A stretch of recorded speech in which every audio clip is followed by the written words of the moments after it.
Friends welcome to my channel. Video వచ్చినప్పటికేంటంటే AP inter first Sanskrit ఎగ్జామ్లో above 90 marks తెచ్చుకోవడం ఎలా. మన దగ్గర first of all baby bullet book అనేది అవైలబుల్గా ఉండాలి. ఇదన్నమాట బేబీ బుల్లెట్ బుక్. మీ దగ్గర కనుక ఇన్ కేస్ ఈ బుక్ అవైలబుల్గా లేకపోతే ఈ వీడియో డిస్క్రిప్షన్లో నా టెలిగ్రామ్ ఛానల్ లింక్ ప్రొవైడ్ చేశాను. ఆ లింక్ క్లిక్ చేసుకున్నట్లయితే నా టెలిగ్రామ్ ఛానల్ ఈ బుక్ అనేది అవైలబుల్గా ఉంది. ఓకేనా. మీరు చేయాల్సిన పని ఏంటంటే ఈ బుక్లో ఉన్న ప్రతి క్వశ్చన్ ప్రతి రామ్ను బాగా ప్రాక్టీస్ చేయాలి. ఓకేనా. సాంస్క్రిట్లో చాలామంది చేసే మిస్టేక్ ఏంటంటే చదివేస్తారు అంతే, ప్రాక్టీస్ చేయరు.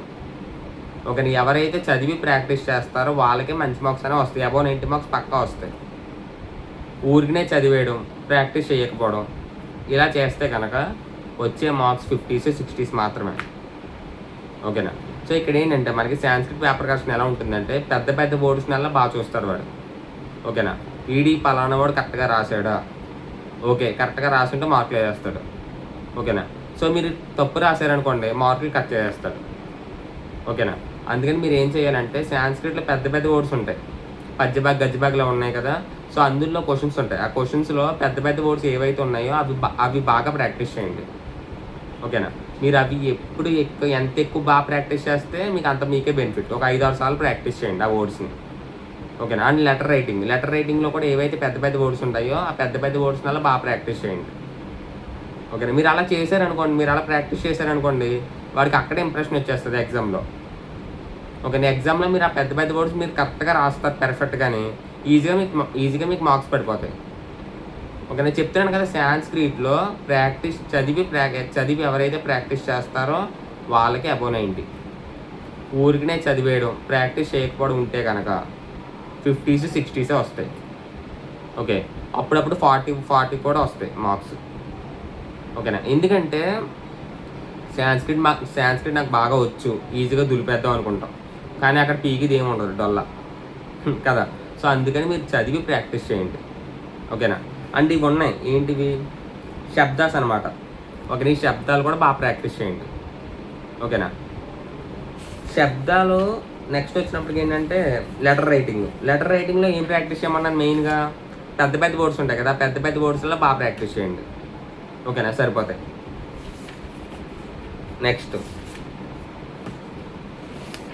సో ఇప్పుడు మీకు 1 మార్క్ క్వశ్చన్లు ఉన్నాయి. 1 మార్క్ క్వశ్చన్లు ఏమేమి ప్రాక్టీస్ చేయాలి మీరు, అహింస మీకు రాయడం వస్తే ఓకే, లేదు మాకే డౌట్గా ఉంది, హీకి ఇటుపక్క పెట్టకుండా ఇటుపక్క పెట్టే నేను వద్దు అనుకుంటే మీకు అలా డౌట్ పడితే ప్రాక్టీస్ చేయండి. ఓకేనా. నెక్స్ట్ రాస్ బామ్.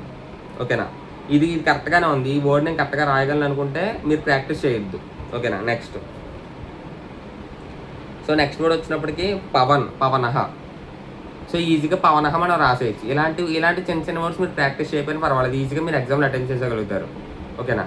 ఇలాంటి అహింస హింస ఇలాంటి వర్డ్స్ ఉంటాయి. ఇలాంటి వర్డ్స్ వల్ల మీరు బాగా ప్రాక్టీస్ చేయండి. ఓకేనా.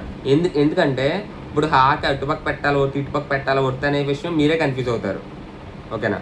అప్పుడు ఏం చేస్తారు, మీరు ఇలాంటి వర్డ్స్ వల్ల మీరు బాగా ప్రాక్టీస్ చేస్తారనుకోండి మీరు ఈజీగా ఎగ్జామ్లో కాన్ఫిడెంట్గా రాయగలుగుతారు.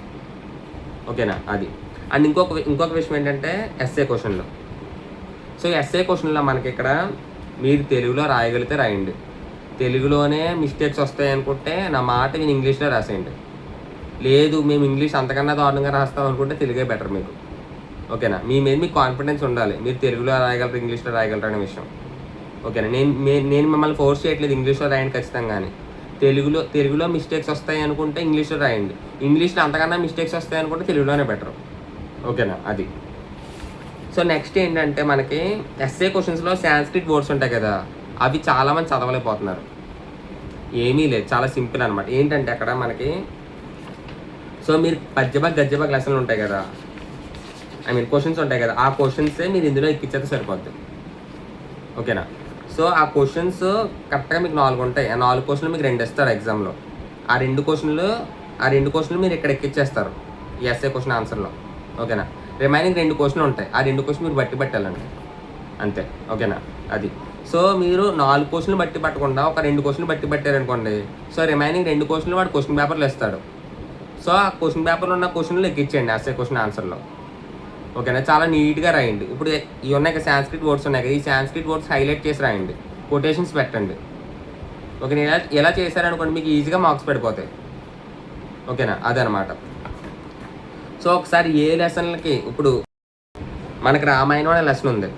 ఓకే, సో ఇక్కడ ఏంటంటే మనకి ఈ రామాయణం అనే లెసన్లో ఈ రామాయణం అనే క్వశ్చన్లో ఏ పద్యభాగ్ ఎస్సేస్ రాయాలి అని మీకు ఒక డౌట్ వచ్చి ఉంటుంది. ఓకేనా, ఏ పద్యభాగ్ సాంస్క్రిట్ వర్డ్స్ రాయాలి. ఓకే, సో దీనికి సొల్యూషన్ నేను టెలిగ్రామ్లో షేర్ చేస్తాను. ఓకేనా, టెలిగ్రామ్లో చాలా క్లారిటీగా చెప్తాను వినండి. ఓకే, మన టెలిగ్రామ్ ఛానల్ లింక్ వచ్చినప్పుడు వీడియో కింద డిస్క్రిప్షన్లో ప్రొవైడ్ చేస్తాను చూడండి. ఆ లింక్ క్లిక్ చేసుకున్నట్లయితే మన టెలిగ్రామ్ ఛానల్లో ఎక్స్ప్లెయిన్ చేస్తాను నేను. ఓకేనా, and baby bullet book PDF కూడా మన టెలిగ్రామ్ ఛానల్లోనే ఉంది. ఓకేనా, చూడండి ఒకసారి అది. అండ్ నా వీడియో ఫస్ట్ టైం చూస్తున్నాను, please like and share subscribe చేసుకోండి.